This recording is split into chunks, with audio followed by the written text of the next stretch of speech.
नमस्कार दोस्तों, आप द नीति देख रहे हैं। द नीति में एक बार फिर से आपका स्वागत है। बिहार के लिए आज एक फिर बहुत ही बुरी खबर है। एक निर्मम हत्या हुई है। एक बहुत बड़े नेता के पिता की हत्या हुई है, जो बिहार के एक प्रमुख पार्टी के नेता हैं। वो विपक्ष में हैं, पहले सरकार के साथ भी रह चुके हैं। उनका नाम मुकेश सहनी है, जो विकासशील इंसान पार्टी के सुप्रीमो हैं, अर्थात वीआईपी पार्टी के सुप्रीमो हैं।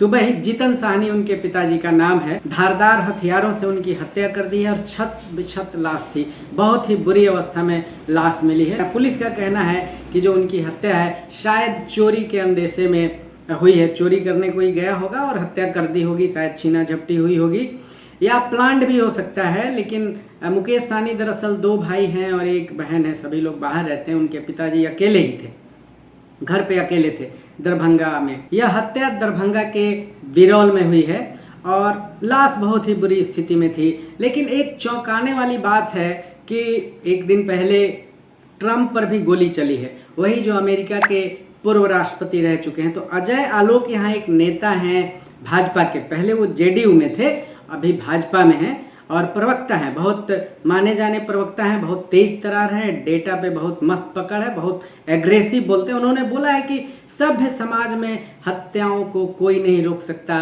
कुछ दिन पहले ट्रंप पर भी गोली चली है, लेकिन 72 घंटे में इसका खुलासा हो जाएगा। बात है कि हत्याओं को कोई रोक तो नहीं सकता, लेकिन इसका ये मतलब नहीं है कि पुलिस निष्क्रिय हो जाए। जैसे कि अपने राज्य में, बिहार राज्य में यह देखा जाता है कि पुलिस कुछ विशेष मामलों में ही बहुत ज़्यादा सक्रियता दिखाती है, अन्यथा यहाँ बहुत चीज़ें मैनेज की जाती हैं, मैनेज हो जाती है। आप गांव समाज में जाइएगा, लोकल लोगों के बीच में जाइएगा, तो लोगों में एक बात जो है प्रमुखता से चलती है कि मैनेज हो गया, मैनेज हो जाएगा, मैनेज कर लेंगे लोग। क्यों? अगर पुलिस बहुत सक्रिय रहती, बहुत एग्रेसिव रहती अपने काम में, होती है कहीं कहीं होती है, कहीं कहीं सफलता मिलती भी है, तो ऐसा नहीं होता। ऐसा कहने की हिम्मत कोई नहीं कर पाता। हमें अपनी तुलना अमेरिका से क्यों करना चाहिए? हमें अपनी तुलना अमेरिका से क्यों करना चाहिए? अमेरिका में बहुत सारे क्राइम होते हैं। अमेरिका में जो है लाइसेंस की ज़रूरत नहीं है, कोई भी कहीं से बंदूक खरीद सकता है, बच्चे भी खरीदते हैं। कई बार यह भी देखा गया है कि स्कूलों में 18 साल, 15 साल, 14 साल के बच्चे हथियार लेके जाते हैं, एक साथ दर्जनों लोगों की हत्याएं कर देते हैं। इसका मतलब तो ये नहीं है कि भारत अमेरिका से बहुत ज़्यादा इस मामले में नीचे है। हमारे यहाँ हथियारों का लाइसेंस मिलता है, एक लाइसेंस लेने में हालत ख़राब हो जाती है। वहाँ अजय आलोक जी का ये कहने का मतलब क्या है?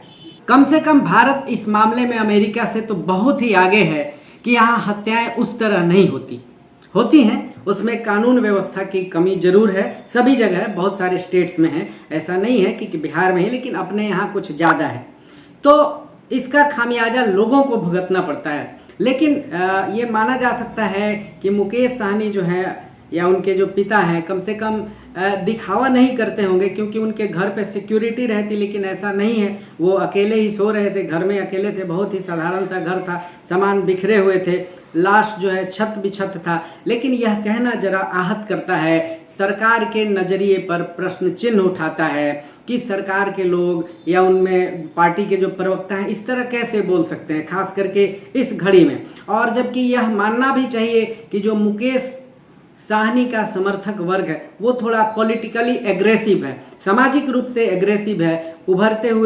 पॉलिटिकली उभरते हुए लोग हैं। इसलिए हो सकता है कि कुछ दिनों तक राज्य में बहुत ज़्यादा सक्रियता उनकी दिखे। दरअसल इस तरह के मामले जब होते हैं तो सवाल लॉ एंड ऑर्डर पर ही उठता है और पुलिस सवालों के घेरे में आती है, शासन और प्रशासन पर सवाल उठने लगते हैं। लेकिन अजय आलोक ने जो कहा है उससे हम, अमर उजाला में ये खबर छपी हुई थी, उसके डिजिटल प्लेटफॉर्म पर यह खबर है, तो वह थोड़ी आहत करने वाली बात है। लेकिन इतना जरूर है कि अगर पुलिस सक्रिय नहीं होगी तो मुकेश सहनी के जो समर्थक वर्ग हैं बहुत एग्रेसिव हैं पॉलिटिकली, और वो मानेंगे नहीं जब तक कि सामने अपराधी नहीं आ जाए, उनको गिरफ्तार नहीं किया जाए, उन्हें सज़ा नहीं मिल जाए। मुकेश सहनी जो है खुद भी इस मामले में बहुत ज़्यादा एग्रेसिव हैं। और ये तमाम बातें जो है इसलिए होती हैं कि नीतीश कुमार जो बिहार के मुख्यमंत्री हैं, 9वीं बार के मुख्यमंत्री हैं, अपने पुराने रॉ में नहीं हैं। अगर नीतीश कुमार अपने पुराने रॉ में होते तो कोई इस तरह कहने की जुर्रत नहीं कर पाता, क्योंकि नीतीश कुमार का जो पहला कार्यकाल था लॉ एंड ऑर्डर की दृष्टि से बहुत ही बेहतरीन था। नीतीश कुमार न जाने किस मजबूरी में चुप हैं, पुलिस भी तब चुस्त दुरुस्त थी, प्रशासन भी चुस्त और दुरुस्त थी।